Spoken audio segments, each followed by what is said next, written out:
ಶ್ರೋತೃಗಳೇ, ಈಗ ನಮ್ಮ ಜೊತೆ ಇದ್ದಾರೆ SDM ಆಯುರ್ವೇದ ಆಸ್ಪತ್ರೆ ಹಾಗೂ ಕಾಲೇಜಿನ ಕಾಯಿ ಚಿಕಿತ್ಸಾ ವಿಭಾಗದ ಪ್ರೊಫೆಸರ್ ಆಗಿರುವಂತಹ ಡಾಕ್ಟರ್ ವೀರಕುಮಾರ್ ಕೆ ಅವರು. ನಮಸ್ಕಾರ ಸರ್. ನಮಸ್ಕಾರ ಸರ್, ಈಗ ಇತ್ತೀಚಿನ ದಿನಗಳಲ್ಲಿ ಎಲ್ಲರಿಗೂ ಕೂಡ ಒಂದು ಕಾಲು ನೋವು, ಗಂಟು ನೋವು ಅಂತೆಲ್ಲ ಹೇಳ್ತಾರೆ, ಸಂಧಿವಾತ ಅಂತಲೂ ಕೂಡ ಹೇಳ್ತಾರೆ. ಈ ಸಂಧಿವಾತ ಅನ್ನುವಂಥದ್ದು ಕಾಲಿನದ್ದೇ ನೋವು ಹೇಗೆ ಸರ್? ಇದು ಸಂಧಿ ಎಂಬ ಶಬ್ದ ಸಾಧಾರಣವಾಗಿ 2 ಅಥವಾ ಹೆಚ್ಚು ಎಲುಬುಗಳು ಸೇರುವಂಥ ಜಾಗಕ್ಕೆ ಹೇಳುವಂಥದ್ದು. ಇನ್ನು ಬೇರೆ ಜಾಗಕ್ಕೂ ಕೂಡ ಸಂಧಿ ಅಂತ ಹೇಳ್ತೇವೆ, ಆದರೆ ಸಾಮಾನ್ಯ ಭಾಷೆಯಲ್ಲಿ ಸಂಧಿ ಅಂತ ಹೇಳಿದ ಕೂಡಲೇ ಎಲುಬಿನ ಸಂಧಿಗಳನ್ನು ಹೇಳುವಂಥದ್ದು. ಇದರಲ್ಲಿ ಬರುವ ವಿವಿಧ ಕಾಯಿಲೆಗಳಲ್ಲಿ ಸಂಧಿವಾತ ಕೂಡ ಒಂದು. ಇದರಲ್ಲಿ ವಿಶೇಷತೆ ಏನಂತ ಹೇಳಿದರೆ, ಇದು ಒಂದು ಗಂಟಿಗೆ ಮಾತ್ರ ಬರಬಹುದು, ಅಂದರೆ ಒಂದು ಭಾಗದ ಸಂಧಿಗೆ ಮಾತ್ರ ಬರಬಹುದು, ಅಥವಾ ಮುಂದೆ ಅನೇಕ ಸಂಧಿಗಳಲ್ಲಿ ಕಾಣಿಸಿಕೊಳ್ಬಹುದು. ಮುಖ್ಯವಾಗಿ ಶರೀರದ ಭಾರವನ್ನು ಹೊರುವಂತಹ ಗಂಟುಗಳಲ್ಲಿ, ಅಂದರೆ ನೀ ಜಾಯಿಂಟ್ ಇರ್ಬೋದು ಅಥವಾ ಆ್ಯಂಕಲ್ ಜಾಯಿಂಟ್ ಇರ್ಬೋದು, ಇಂಥದ್ದಲ್ಲಿ ಜಾಸ್ತಿ ಕಾಣ್ತೇವೆ. ಇದು ಸಾಧಾರಣವಾಗಿ ವಯಸ್ಸಾದವರಲ್ಲಿ ಜಾಸ್ತಿ ಕಂಡುಬರ್ತದೆ. ಇನ್ನು ಬೇರೆ ಕಾರಣಗಳಿಂದ ಕೂಡ ಈ ಕಾಯಿಲೆಗಳು ಬರಬಹುದು. ನೀವು ಹೇಳಿದರೆ ಸಾಮಾನ್ಯವಾಗಿ ಇದು ಭಾರ ಇರುವಂತಹ ಒಂದು ಗಂಟುಗಳಲ್ಲಿ ಕಂಡುಬರುವಂಥದ್ದು ಜಾಸ್ತಿ ಅಂತ ಹೇಳಿ, ಇದಕ್ಕೇನಾದರೂ ಕಾರಣಗಳು ಅಂತ ಉಂಟು? ವಯಸ್ಸಾದವರಲ್ಲಿ ಅಥವಾ ತುಂಬ ಕೆಲಸ ಮಾಡಿದವರಲ್ಲಿ ಆ ಗಂಟಿನಲ್ಲಿ, ಯಾವ ಗಂಟಿನಲ್ಲಿ ಹೆಚ್ಚು ಅದಕ್ಕೆ ಶೋಷಣೆ ಆಗಿರ್ತದ, ಅಂದರೆ ಅದನ್ನು ಹೆಚ್ಚು ಉಪಯೋಗ ಮಾಡಿರ್ತೇವೋ ಆ ಗಂಟುಗಳ ಸವೆತ ಬಂದು ನೋವುಗಳು ಬರಬಹುದು. ಅಲ್ಲದೆ ಹೋದರೆ ಕೆಲವು ಪೋಷಕಾಂಶಗಳ ಕೊರತೆಯಿಂದ ಕೂಡ ಅದು ಬರಬಹುದು. ಹೆಚ್ಚಾಗಿ 60 ವರ್ಷಕ್ಕಿಂತ ಮೇಲೆ, ಅಂದರೆ ವಯಸ್ಸಾದವರಲ್ಲಿ ಬರುವಂತಹ ಸಂಧಿವಾತದ ಬಗ್ಗೆ ಹೇಳುವುದಾದರೆ, ಅದು ಮುಖ್ಯವಾಗಿ ನಮ್ಮ ಆಯುರ್ವೇದ ಸಿದ್ಧಾಂತ ಪ್ರಕಾರ ವಾತ ಪ್ರಧಾನವಾಗಿರುತ್ತದೆ. ವಾತ ಕಾಯಿಲೆ ಪ್ರಧಾನ ಕಾಯಿಲೆ, ವಾತವೇ ಪ್ರಧಾನವಾಗಿರುವಂಥ ಒಂದು ಕಾಯಿಲೆ ಇದಾಗಿರುತ್ತದೆ. ಅನೇಕ ವಿಧದ ವಾತದ ಕಾಯಿಲೆಗಳಿದ್ದಾವೆ, ಅದರಲ್ಲಿ ಒಂದು ವೆರೈಟಿ ಸಂಧಿವಾತ ಎಂಬುದು. ಇದನ್ನು ಸಾಧಾರಣವಾಗಿ ನಾವು ವೃದ್ಧಾಪ್ಯ ಅಥವಾ ಹಿರಿಯ ನಾಗರಿಕರಲ್ಲಿ ಸಿಗುವಂಥ ಸಮಸ್ಯೆಗಳು. ನೀವು ಹೇಳಿದಾಗೆ ಶರೀರದ ಭಾರ ಹೊರುವಂತಹ ಗಂಟುಗಳಲ್ಲಿ ಇದು ಅಧಿಕವಾಗಿ ಕಂಡುಬರ್ತದೆ. ಇನ್ನಿತರ ಗಂಟುಗಳಲ್ಲಿ ಕೂಡ ಇದು ಕಾಣಿಸಿದರೆ ಆಶ್ಚರ್ಯ ಇಲ್ಲ. ಕಾರಣ ಏನು ಅಂತ ಹೇಳಿದರೆ, ಆಘಾತಗಳು ಅಥವಾ ಅಭಿಘಾತ ಹೇಳ್ತೇವೆ ನಾವು, ಆಕ್ಸಿಡೆಂಟ್ ಅಥವಾ ಬೇರೆ ಯಾವುದೋ ಕಾರಣದಿಂದ ಅದಕ್ಕೆ ಇಂಜುರಿ ಆದರೆ, ಅಲ್ಲಿ ಮುಂದೆ ಇಂಜುರಿ ಆದ ಕೂಡಲೇ ಆಗಬೇಕಾಗಿಲ್ಲ, ಇನ್ನು ಮುಂದಿನ ದಿನಗಳಲ್ಲಿ ಅದು ಪರಿಣಾಮವಾಗಿ ಸಂಧಿವಾತವಾಗಿ ಮಾರ್ಪಡಬಹುದು. ಈ ಸಂಧಿವಾತದ ಮುಖ್ಯ ಲಕ್ಷಣಗಳು ಏನು ಸರ್? ಸಾಧಾರಣವಾಗಿ ಈ ಕಾಯಿಲೆಯನ್ನು ಆಸ್ಪತ್ರೆಗಳಿಗೆ ಬರುವಾಗ ಪ್ರಥಮವಾಗಿ ಅವರ ಹತ್ರ ಹಿಸ್ಟ್ರಿ ಕೇಳ್ತೇವೆ. ಅವರ ಜೀವನದಲ್ಲಿ ವಿವಿಧ ಹಂತಗಳಲ್ಲಿ ಆದ ಎಲ್ಲ ಸಮಸ್ಯೆಗಳನ್ನು, ಅಥವಾ ಅವರ ವೃತ್ತಿಯನ್ನು, ಅಥವಾ ಯಾವುದಾದ್ರೂ ಅಪಘಾತಗಳಾಗಿದ್ದರೆ ಅಥವಾ ಸಣ್ಣ ಪುಟ್ಟ ಉಳುಕು ಇತ್ಯಾದಿಗಳು ಬಂದಿದ್ದರೆ ಅದನ್ನೆಲ್ಲ ನಾವು ಸಂಗ್ರಹಿಸ್ತಾ ಹೋಗ್ತೇವೆ. ಆಮೇಲೆ ಅವರ ಲಕ್ಷಣಗಳನ್ನು ಕೇಳ್ತೇವೆ. ಆ ಲಕ್ಷಣಗಳಲ್ಲಿ ಮುಖ್ಯವಾಗಿ ನೋವು, ಸಂಧಿಗಳಲ್ಲಿ ನೋವು ಕಾಣಿಸಿಕೊಳ್ತದೆ. ಹೆಚ್ಚಿನ ಸಂಧಿ ನೋವುಗಳು ಕೂಡ ಅಲ್ಪ ಮಟ್ಟಿಗೆ ಅಥವಾ ದೊಡ್ಡ ಮಟ್ಟಿಗೆ ಶೋಥ ಅಥವಾ ಸ್ವೆಲ್ಲಿಂಗ್ ಇರ್ತದೆ.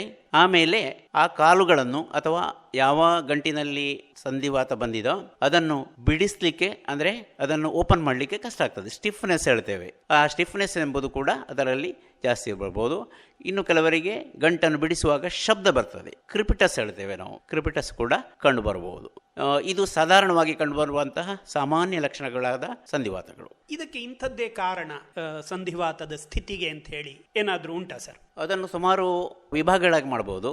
ಕೇವಲ ವಯಸ್ಸಿಂದ ಮಾತ್ರ ಬಂದಂತಹದ್ದು, ಅಂದರೆ ಈಗ ಹೇಳಿದಾಗೆ ವೃದ್ಧಾಪ್ಯದಲ್ಲಿ ಬರುವಂತಹದ್ದು. ಆಯುರ್ವೇದ ಪ್ರಕಾರ ವಾತ, ಪಿತ್ತ, ಕಫ ಎಂಬ 3 ದೋಷಗಳು ಮನುಷ್ಯನ ವಯಸ್ಸಿನ ಗುಣಮಟ್ಟಕ್ಕೆ ಅನುಸಾರವಾಗಿ, ಅಂದರೆ ವಯಸ್ಸಿನ ವಿವಿಧ ಹಂತಗಳಿಗೆ ಸರಿಯಾಗಿ ಪ್ರಾಬಲ್ಯವನ್ನು ಹೊಂದುತ್ತವೆ. ಉದಾಹರಣೆಗಾಗಿ ಕಫ ಸಂಬಂಧ ವ್ಯಾಧಿಗಳು ಅಥವಾ ರೋಗಗಳು ಸಣ್ಣ ವಯಸ್ಸಿನಲ್ಲಿ, ಮಕ್ಕಳಲ್ಲಿ ಅಥವಾ ಅಡಾಲಸೆಂಟ್ ಹೇಳ್ತೇವೆ ನಾವು, ಮಧ್ಯವಯಸ್ಕರಲ್ಲಿವರೆಗೂ ಬರಬಹುದು. ಮುಂದೆ ಪಿತ್ತಕ್ಕೆ ಸಂಬಂಧಪಟ್ಟಂತಹ ಕಾಯಿಲೆಗಳು ಜಾಸ್ತಿ ಇರ್ತವೆ. ಹಾಗಾಗಿ ಈ ಕಾಯಿಲೆ ಕೂಡ ಅಲ್ಲಿ ಪಿತ್ತಕ್ಕೆ ಸಂಬಂಧಿಸಿದಂಥ ವಿಶೇಷತೆ ಕಾಯಿಲೆಗಳು ಅಲ್ಲಿ ಕಾಣಿಸಿಕೊಳ್ತವೆ. ವೃದ್ಧಾಪ್ಯ ಅಥವಾ ಹಿರಿಯ ನಾಗರಿಕರಲ್ಲಿ ಕಂಡುಬರುವಂಥದ್ದು ವಾತ ಪ್ರಧಾನವಾದಂಥ ವ್ಯಾಧಿಗಳು. ಹಾಗಾಗಿ ಹೆಚ್ಚು ಸಂಧಿವಾತಗಳು ಅಲ್ಲಿ ಉಂಟಾಗ್ತದೆ. ಹೆಂಗಸರು ಋತುಸ್ರಾವ ನಿಲ್ಲುವ ಸಮಯಕ್ಕೆ ಕೂಡ ಇದು ಕಂಡುಬರಬಹುದು. ಸಾಮಾನ್ಯವಾಗಿ 40ರಿಂದ 50 ವರ್ಷದೊಳಗಿನ ಮಹಿಳೆಯರಲ್ಲಿ ಈ ಸಮಸ್ಯೆ ಕಂಡು ಬರ್ತದೆ. ಪೋಷಕಾಂಶಗಳ ಕೊರತೆಗಳಿಂದ ಕೂಡ ಅದು ಸಣ್ಣ ವಯಸ್ಸಲ್ಲಿ ಕೂಡ ಕಂಡು ಬರಬಹುದು. ಅಂದರೆ ಮಧ್ಯವಯಸ್ಕ ಆಗತಿ ಇರುವಾಗಲೇ ಕೆಲವು ಸಾರಿ ಕಂಡುಬರುವಂಥದ್ದು. ಅವರಲ್ಲಿ ಸಾಕಷ್ಟು ಪೋಷಕಾಂಶಗಳು ಸಿಕ್ಕದೆ, ಮುಖ್ಯವಾಗಿ ಕ್ಯಾಲ್ಸಿಯಂನ ಅಂಶಗಳೆಲ್ಲ ಕಡಿಮೆಯಾಗಿ ಕೂಡ ಸಂಧಿವಾತದ ಚಿಹ್ನೆಗಳು ಕಂಡು ಬರಬಹುದು. ಈಗಾಗಲೇ ನಾನು ಹೇಳಿದಾಗೆ ಅಪಘಾತ ಅಥವಾ ಅಭಿಘಾತಗಳಿಂದ ಕೂಡ ಸಣ್ಣ ವಯಸ್ಸಿನಲ್ಲಿ ಕೂಡ ವೃದ್ಧಾಪ್ಯ ಅಥವಾ ಹಿರಿಯ ನಾಗರಿಕರಲ್ಲದವರಿಗೂ ಕೂಡ ಇದು ಕಂಡುಬರಬಹುದು. ಇನ್ನು ಸಾಮಾನ್ಯವಾಗಿ ಬೇರೆ ಬೇರೆ ಕಾರಣಗಳಿಂದ ದೇಹದಲ್ಲಿ ಹಾರ್ಮೋನಲ್ ಇಂಬ್ಯಾಲೆನ್ಸ್ ಹೇಳ್ತೇವೆ, ಅದರಿಂದ ಕೂಡ ಕಂಡುಬರಬಹುದು. ಹೀಗೆ ಹಲವು ವಿಧದ ಸಮಸ್ಯೆಗಳಿಂದ ಒಂದು ಕಾಯಿಲೆ ಬರ್ತದೆ. ಸಾಮಾನ್ಯವಾಗಿ ಇದನ್ನು ಕಾಯಿಲೆಯಲ್ಲಿ ಸಂಧಿವಾತ ಎಂಬ ಹೆಸರನ್ನು ಕೊಡ್ತೇವೆ, ಆದರೆ ಆ ಕಾರಣಕ್ಕೆ ಸರಿಯಾಗಿ ಚಿಕಿತ್ಸೆಗಳನ್ನು ಕೂಡ ಕೊಡಬೇಕಾಗತ್ತೆ.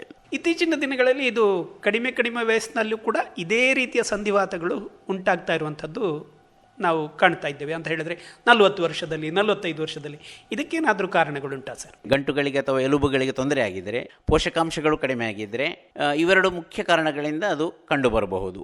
ಅಥವಾ ಬೇರೆ ಔಷಧಿಗಳ ಅಡ್ಡ ಪರಿಣಾಮವಾಗಿ ಕೂಡ ಕಂಡುಬಂದರೆ ಆಶ್ಚರ್ಯ ಇಲ್ಲ. ಹಾಗಾಗಿ ಕಾಯಿಲೆ ಬರುವ ಲಕ್ಷಣಗಳು ಕಂಡು ಬಂದ ಕೂಡಲೇ ಇದನ್ನು ಪೋಷಕಾಂಶಗಳ ನ್ಯೂನತೆ ಆಗಿದ್ದರೆ ಕೂಡಲೇ ಸರಿಪಡಿಸಲಿಕ್ಕಾಗತ್ತೆ, ಅಥವಾ ಆಹಾರ ಪದ್ಧತಿಗಳಲ್ಲಿ ಬದಲಾವಣೆಗಳನ್ನು ಮಾಡಿಕೊಂಡು ಮಾಡಲಿಕ್ಕಾಗತ್ತೆ. ಹೀಗೆ ವಿವಿಧ ಹಂತಗಳಲ್ಲಿ ಕಂಡುಬರುವ ವಿವಿಧ ರೀತಿಯ ರೋಗಗಳಿಗೆ ಅದಕ್ಕೆ ಬೇರೆ ಬೇರೆ ಚಿಕಿತ್ಸೆಗಳನ್ನು ಮಾಡಲಿಕ್ಕಾಗ್ತದೆ. ಈ ಸಮಸ್ಯೆ ಪ್ರಾರಂಭ ಆದಾಗ ಬಂದು ಏನು ಮಾಡಬೇಕು ಅನ್ನುವಂಥದ್ದು, ರೋಗಿ ಹತ್ರ ಸಂಬಂಧಪಟ್ಟ ಎಲ್ಲ ದಾಖಲೆಗಳನ್ನು ತಗೊಳ್ಬೇಕು. ಈ ಹಿಂದೆ ಮಾಡಿದಂಥ ದಾಖಲೆಗಳನ್ನು ಕೊಡ್ಬೋದು, ಅಥವಾ ಮಾಡಿದಂಥ ದಾಖಲೆಗಳು ಸರಿ ಇದ್ದರೆ ಅದನ್ನು ಕೂಡ ಪರಿಶೀಲಿಸಿ ಮಾಡಬಹುದು. ಇಲ್ಲಂತಾದರೆ ಬೇಕಾದಂತಹ ಪರೀಕ್ಷೆಗಳನ್ನು ಮಾಡಬೇಕು. ಮುಖ್ಯವಾಗಿ ಹೆಚ್ಚಿನ ಸಂದರ್ಭಗಳಲ್ಲಿ ಇದರಲ್ಲಿ ಎಕ್ಸ್ರೇಗಳು ಬೇಕಾಗ್ತದೆ. ಎಕ್ಸ್ರೇಯನ್ನು ಮಾಡಿ ನಾವು ನಿರ್ಣಯ ಮಾಡಬಹುದು. ಇಲ್ಲ ಅಲ್ಪ ಲಕ್ಷಣಗಳಿದ್ದರೆ ಅದನ್ನು ಎಕ್ಸ್ರೇ ಮಾಡದೆ ಕೂಡ ನಾವು ಚಿಕಿತ್ಸೆ ಮಾಡಬಹುದು. ಯಾಕೆಂದರೆ ಸಾಕಷ್ಟು ಅದಕ್ಕೆ ತೊಂದರೆಗಳು ಆಗಿರುವುದಿಲ್ಲ, ಅದನ್ನು ಸರಿಪಡಿಸಬಹುದಂಥ ಹಂತದಲ್ಲಿ ಇರ್ತದೆ. ಸಣ್ಣ ಮಟ್ಟಿನ ಚಿಕಿತ್ಸೆ ಕೂಡ ಅದಕ್ಕೆ ಫಲಕಾರಿಯಾಗ್ತದೆ. ಲಕ್ಷಣಗಳಲ್ಲಿ ಮೊದಲನೇದಾಗಿ ಕಂಡುಬರುವಂಥದ್ದು ನೋವುಗಳು ಕಂಡ ತಕ್ಷಣ ಅವರು ವೈದ್ಯರನ್ನು ಸಂಪರ್ಕಿಸಿದರೆ, ಅದಕ್ಕೆ ಸಾಧ್ಯತೆ ಇದ್ದರೆ ಸಂಧಿವಾತಕ್ಕೆ ಸಂಬಂಧಿಸಿದ ಅಥವಾ ಕೇವಲ ಸ್ಪ್ರೈನ್ ಹೇಳ್ತೇವೆ, ಉಳುಕ ಎಂಬುದನ್ನು ನಿರ್ಣಯಿಸಿ ಅದಕ್ಕೆ ಸರಿಯಾದ ಚಿಕಿತ್ಸೆಯನ್ನು ಮಾಡಬಹುದು. ಸಂಧಿವಾತದ ಅಲ್ಪ ಲಕ್ಷಣಗಳು ಅಂದರೆ ಹೆಚ್ಚಿನ ಲಕ್ಷಣಗಳು ಬಾರದಿರುವಾಗ ಚಿಕಿತ್ಸೆ ಮಾಡಿದಲ್ಲಿ ತುಂಬ ಲಾಭ ಆಗ್ತದೆ. ಇದು ಹೆಚ್ಚಿನ ಪ್ರಮಾಣದಲ್ಲಿ ಅದರ ಫಲಿತಾಂಶವನ್ನು ಕಾಣಬಹುದು. ಈ ಕಾಯಿಲೆ ಮುಂದುವರಿದಷ್ಟು ಲಕ್ಷಣಗಳು ಹೆಚ್ಚಾಗ್ತವೆ, ಮತ್ತು ಅಸ್ಥಿ ಸವೆತ ಜಾಸ್ತಿ ಆಗ್ತದೆ. ಹಾಗೆ ಕಡೆಗೆ ಅವರಿಗೆ ಚಿಕಿತ್ಸೆ ಹೆಚ್ಚು ಫಲಕಾರಿಯಾಗದಿರಬಹುದು. ನೋವಿನ ಪ್ರಮಾಣ ಸ್ವಲ್ಪ ಕಡಿಮೆ ಆಗ್ಬೋದು, ಊತ ಹೋಗ್ಬೋದು, ಆದರೆ ಅಸ್ಥಿ ಕ್ಷಯ ಮಾತ್ರ ಹಾಗೆ ಉಳಿತದೆ. ಅಸ್ಥಿಕ್ಷಯವನ್ನು ರಿವರ್ಸಿಬಲ್ ಆಗಿ ಮಾಡಲಿಕ್ಕೆ ಆಗುವುದಿಲ್ಲ.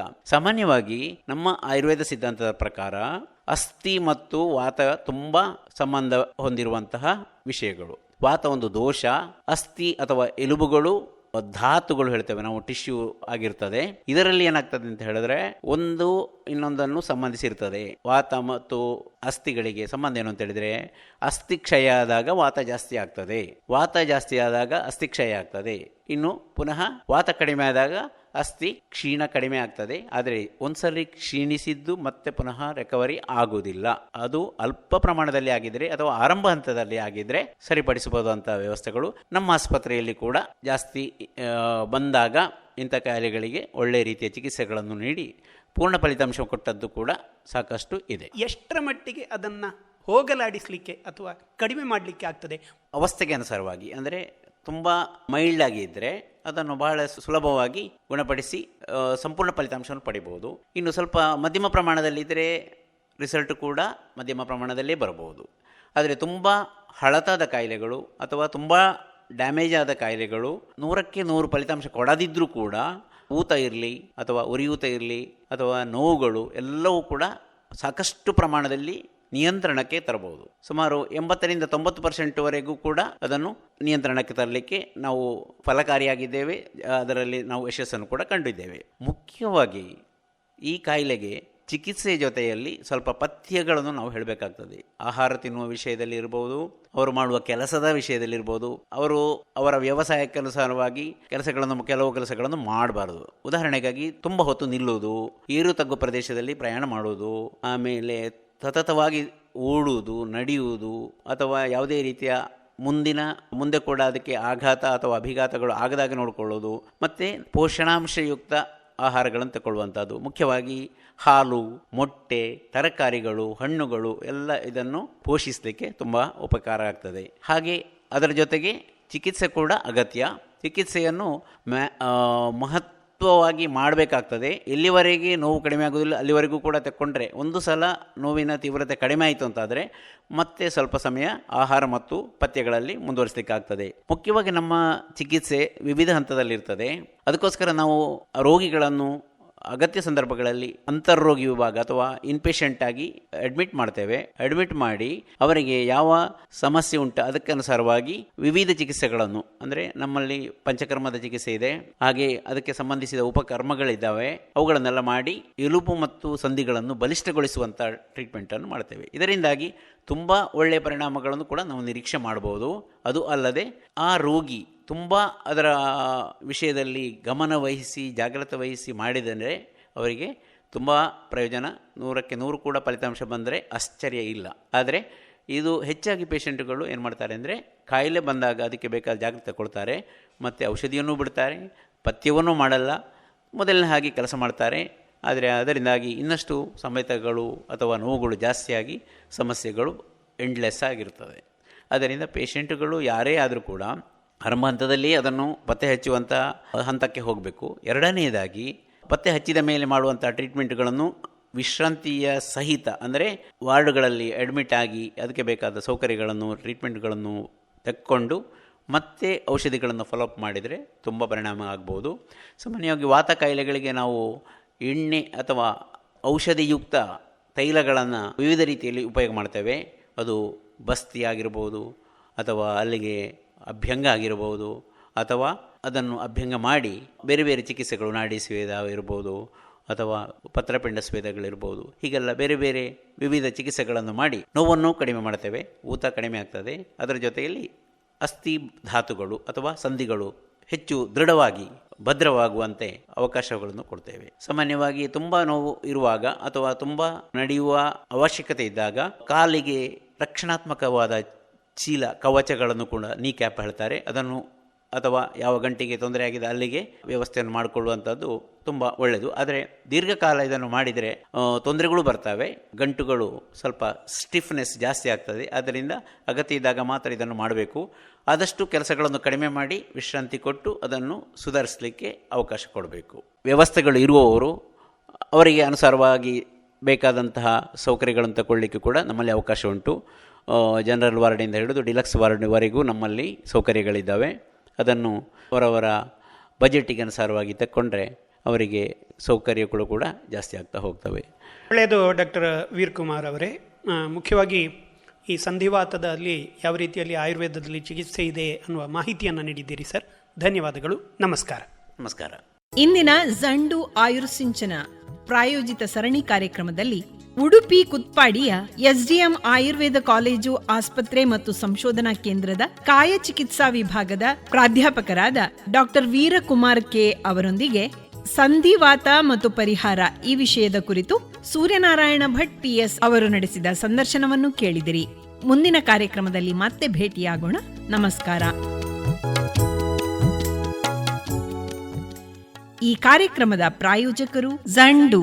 ಇಂದಿನ ಯಾಂತ್ರಿಕ ಜಗತ್ತಿನಲ್ಲಿ ದೈಹಿಕ ಮತ್ತು ಮಾನಸಿಕ ಆಯಾಸವನ್ನ ಪರಿಹರಿಸಲು ಪ್ರತಿಯೊಬ್ಬರಿಗೂ ದೈನಂದಿನ ಆರೋಗ್ಯ ಮತ್ತು ಫಿಟ್ನೆಸ್ನ ಅಗತ್ಯವಿದೆ. ನಿಮ್ಮ ಆರೋಗ್ಯ ಮತ್ತು ಯೋಗಕ್ಷೇಮವನ್ನ ಸುಧಾರಿಸಲು ಜಂಡು ಸೋನಪ್ರಾಶ್ ಅನ್ನು ಆರಿಸಿ. ಸೋನಪ್ರಾಶ್ ರೋಗ ನಿರೋಧಕ ಶಕ್ತಿಯನ್ನ ಹೆಚ್ಚಿಸುವುದಲ್ಲದೆ ದೇಹದ ಅಂಗಾಂಶಗಳನ್ನ ಪೋಷಿಸುವುದು, ಮಾನಸಿಕ ಆರೋಗ್ಯವನ್ನ ಹೆಚ್ಚಿಸುವುದು, ಒತ್ತಡವನ್ನ ಕಡಿಮೆ ಮಾಡುವುದು ಅಷ್ಟೇ ಅಲ್ಲದೆ ಬೇಗನೆ ವಯಸ್ಸಾಗುವಿಕೆಯನ್ನ ತಡೆದು ಯೌವನವನ್ನ ಕಾಪಿಡುತ್ತದೆ. ಸೋನಪ್ರಾಶ್ ನಿಮ್ಮ ಹತ್ತಿರದ ಔಷಧಾಲಯಗಳಲ್ಲಿ 450 ಗ್ರಾಂನ ಪ್ಯಾಕ್ನಲ್ಲಿ ಲಭ್ಯವಿದೆ. 24x7 ಆರೋಗ್ಯಕ್ಕಾಗಿ ಸೋನಪ್ರಾಶ್ ಅನ್ನ ಆರಿಸಿ.